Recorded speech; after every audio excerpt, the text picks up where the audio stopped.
Hello friends, welcome back to my channel. Another একটা new blog নিয়ে আবার চলে এসেছি। হ্যাঁ, বিয়ের সিজন চলছে, তো বিয়ের তো সমস্ত ব্লগগুলোই আস্তে আস্তে আসছে, তোমরা দেখতে পাচ্ছ। আর হ্যাঁ, গায়ে হলুদের পার্ট 2টাও আশা করি দেখে ফেলেছো। তো চলো বিয়ের ভিডিওটা দেখিয়ে দিই। এখানে আমরা সব রেডি হয়ে সবাই মিলে বেরিয়ে পড়েছি। আর এখানে দাদাকে লমা একটু বরণ করে নিচ্ছি, তারপরে পালকি করে দাদাকে নিয়ে যাওয়া হবে। দেখো চলো, তারপরে আমরা গাড়িতে চেপে পড়েছি সবাই। আর মোটামুটি বর্ধমান পৌঁছেও গেছি। তো জ্যামটা অতটাও পাইনি। তো সবাই মিলে দেখো গাড়ির মধ্যে যাচ্ছি। এখানে অর্ঘ্য মানে খুব মজা করেই যাচ্ছে আর কি, খুব ওর মজা হচ্ছে। আর রাতের বেলায় বর্ধমানটাকে দেখতে দেখতে যাচ্ছে, এটা তো আরও মজা হচ্ছে ওর। আমিও ওর সাথে অনেক কথা বলছিলাম। যাই হোক, আর চারিদিকে শুধুই বিয়েবাড়ি। এই দেখো, আর এই দিকের বিয়েবাড়িগুলো আমি তোমাদেরকে কিছুটা দেখানোর চেষ্টা করছি। মানে রাস্তা দিয়ে আমরা যতক্ষণ এলাম 1 ঘন্টার মধ্যে মোটামুটি 10-12টা গাড়ি পেরিয়ে গেছে। দেখো আমাদের ওই গাড়িটা এখানে দাঁড়িয়ে পড়েছে একটু অসুবিধার জন্য, আর এইখানে আমরাও একটু দাঁড়িয়েছিলাম। দিয়ে এই লজে বিয়ে হচ্ছে, আর ডেকোরেশনটা খুব সুন্দর করে বানিয়েছিল। আর এদিকে ননি ঘুমিয়ে গেছে, ও খুব ঘুম পেয়েছে। আসলে না, গাড়িতে যাচ্ছে তো ওর একটু বমি বমি পাচ্ছিলো, তার জন্যই ও একটু নেতিয়ে গিয়েছিল। আর রাত্রির বেলায় বর্ধমান দেখতে কার না ভালোবাসে বলো, তাই আমি ভাবলাম তোমাদের সাথেও শেয়ার করি বর্ধমানটা রাতের বেলায়, রাতের আলোতে বর্ধমানকে কেমন লাগে। আশা করি তোমরা বুঝতে পেরেছো কোনখানটা বেরোচ্ছি। আর এই গেটটার নাম আশা করি তোমরা সবাই জানো। আর এখন বাজে প্রায় 8:30। আমরা ওভারব্রিজের ওপর দিয়ে যাচ্ছি, রেল লাইন পেরোচ্ছি। আই লাভ বর্ধমান লেখা আছে। কারা কারা বর্ধমানকে ভালোবাসো অবশ্যই কমেন্টে জানাবে। আর তোমরা কোথা থেকে আমার ভিডিওটা দেখছো, তোমাদের স্টেটের নামও বলতে পারো, আর ডিস্ট্রিক্টের নামও বলতে পারো। তো চলো, আমরা এখানে পৌঁছে গেছি, মোটামুটি গাড়ি থেকে নেমে গেছি। এখানে দেখো বৌদিদের বাড়ির সামনে এসে আমরা সবাই দাঁড়িয়ে আছি। দাদা এখনও আসেনি। যাই হোক, দাদার এন্ট্রি হয়ে গেছে। দাদা তো বর, আমরা তো মানে বরের আগেই চলে এসেছি আর কি। তারপরে এদিকে বাজি টাজি ফাটানো হচ্ছে, যে মানে রিচুয়ালগুলো এক প্রকার হয়।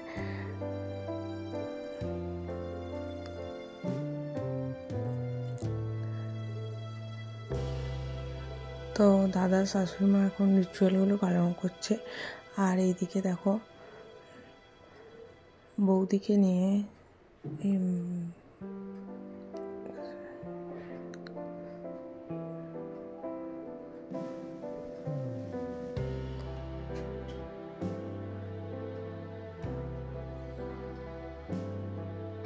যাই হোক, বরণ টরণের পাঠটা হয়ে যাক।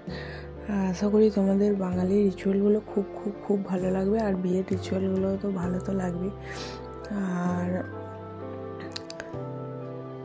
অনেক রিচুয়াল বাকি আছে, একের পর এক সমস্ত কিছুই তোমাদের সামনে তুলে ধরবো, দেখতে থাকো। তো চলো, বৌদিকে নিয়ে চলে এসেছে, মানে বৌদির সাথে অনেকবার শুভদৃষ্টি হবে আর কি। তোমরা দেখে যাও কতবার শুভদৃষ্টি হয়, এটা ফার্স্ট টাইম। দেখো গাড়ি থেকে নামার আগেই একবার শুভদৃষ্টি হবে।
বিয়ের সমস্ত কিছু রিচুয়ালি তোমাদের সাথে শেয়ার করলাম। দেখো মালা বদল হয়ে যাওয়ার পরে এখানে মণ্ডপে নিয়ে চলে আসা হয়েছে দাদাকে। তারপরে ব্রাহ্মণ যেমন মন্ত্র পড়েন সেরকমভাবেই বিবাহ হচ্ছে আর কি। এটা হলো গিয়ে আমাদের এখনও যে দান করা দান, সেই দান সামগ্রী যেটা সমস্ত কিছু মানে পাত্রপক্ষকে দিতে হয় বা পাত্রকে দিতে হয়। তো এখন দানের পরিমাণটা অনেকটা পরিমাণ কমেছে, কিন্তু দানটা টোটালি উঠে যায়নি, এটাই যা এখনো পর্যন্ত। জানি না এই প্রথাটা কবে উঠবে। কন্যা দান এখনও তো ওঠেনি, কন্যাকে সবসময় দানই করতে হয়। জানি না, মানে মেয়েরাও হয়তো বস্তুর মতোই। চলো দেখতে থাকো। এইগুলো তো নিয়ম কে বার করেছিল আমি তো জানি না, তার বিরুদ্ধে আমি কিছু বলতে পারি না, যেহেতু আমার বিয়ের ক্ষেত্রেও হয়েছে, বৌদি দাদার বিয়ে তো সেই নিয়মগুলোই পালন হচ্ছে। যাই হোক, ওরা যেন ভালো থাকে, সুস্থ থাকে, এর থেকে বেশি কিছু চাওয়ার কারণই নেই। আর দেখো এখানে গাঁটছড়া বাঁধা হচ্ছে, 4 হাতের মিলন হচ্ছে। সারা জীবন ওরা ভালো থাকুক, সুস্থ থাকুক, আর একসাথে থাকুক, একে অপরের সুখ দুঃখ আনন্দ ভালো লাগা খারাপ লাগা সমস্ত কিছু নিয়ে থাকুক, ব্যাস এতটুকুই, তাই না? মেয়েদের তো এইটুকুই চাওয়া থাকে। তো গাঁটছড়া বাঁধা হয়ে গেছে দেখো। আর অনেক রকম নিয়ম তো থাকে, সেগুলোই নিয়ম মেনে সমস্ত কিছু বিবাহ সম্পন্ন হচ্ছে। আর অনেকেই বাঙালিদের বিবাহ দেখতে খুব ভালোবাসেন, তাই আমি সমস্ত রিচুয়ালটা তুলে ধরার চেষ্টা করেছি।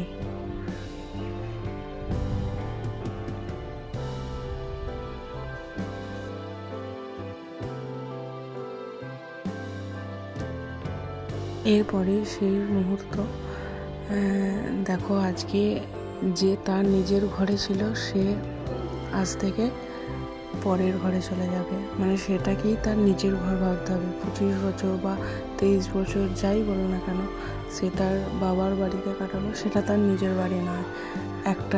এক চিমটে সিঁদুরটাই তার জীবনটা টোটালি পাল্টে দিল।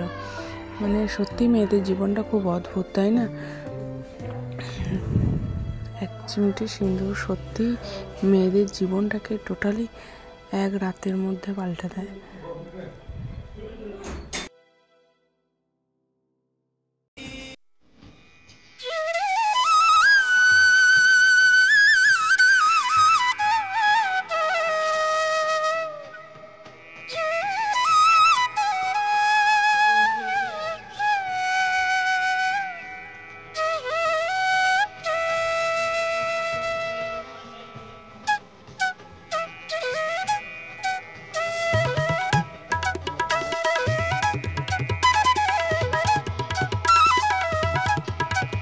বিয়ে সম্পন্ন হলো, আর এই মুহূর্তটা সবার জীবনে খুব স্পেশাল।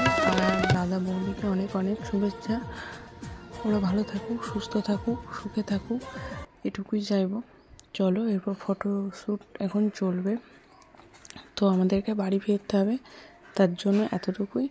আর এই মানুষটার হলো গিয়ে অ্যানিভার্সারি ছিল আমাদেরকে খাওয়ায়নি, উল্টে দেখো এখানে যে টিফিনগুলো পেয়েছে সেগুলোকেই বলছে তোরা খা। মানে কীরকম মানুষ, মানে 10 তারিখে আমার দাদার বিয়ে হয়েছে, এর 11 তারিখে অ্যানিভার্সারি, কী অবস্থা। ও, ভালো লাগলে লাইক শেয়ার কমেন্ট করতে একদম ভুলবে না। আর তোমাদের বিয়ের কোন পার্টটা সবথেকে ভালো লেগেছে অবশ্যই কমেন্টে জানাবে। বাই।